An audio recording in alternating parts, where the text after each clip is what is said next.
তো hello guys, আবার একটি নতুন মিনি ব্লগে সবাইকে জানাই ওয়েলকাম। তো আমি আর দুটো ভাই ও কাকু মিলে বেরিয়ে পড়ি জবনিঘাটা মেলা দেখতে যাওয়ার জন্য।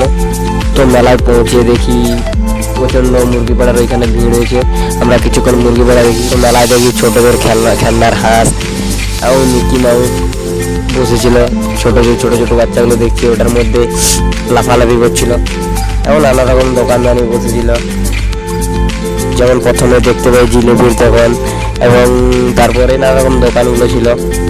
আস্তে আস্তে আমরা সব দোকানের একটি করে ভিডিও করে নিয়েছি এই মিনি ব্লগটা বানানোর জন্য। আরও নানা রকম বেলুনের দোকান ছিল, আরও নানা রকম দোকান ছিল। তারপরে আমরা চলে গেলাম ওই নানা রকম স্টেশনারি দোকানটার ওইখানে। নানা রকম দেখলাম মেয়েদের মালা ইত্যাদি নানা রকম জিনিস ছিল ওইখানটায়, এবং বাচ্চা ছেলেদের খেলনার জিনিস ছিল, জিসিবি গাড়ি, বন্দুক ইত্যাদি নানা রকম এই দোকানটায়। এবং তারপরে আমরা স্টেজের ওইদিকে চলে গেলাম। রাত্রেবেলায় পরিতোষের প্রোগ্রাম আছে বলে লাইট ও মাইক খাটানো চলছিল,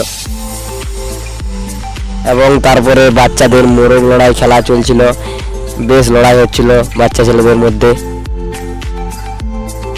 এবং এরপরে কুস্তি খেলা হবে বলে প্রচন্ড লোকের ভিড় হয়েছে। আর রোহিত কি হাসিটা দিল। और अभी तो रुको, क्लाइमैक्स अभी बाकी। আর এই এখন কুস্তি খেলা শুরু হয়েছে, যে প্রচন্ড ভিড় হয়েছে কুস্তি খেলা দেখার জন্য। পালোয়ানদের মধ্যে প্রচন্ড লড়াই চলছে। তো তার কিছুক্ষণ পরেই শুরু হবে পরিতোষ মাহাতো, ঝুমুর, অনিমা, আরও নানা রকম শিল্পী থাকবে। তো আমি কিছু অংশ দেখাবো তোমাদেরকে।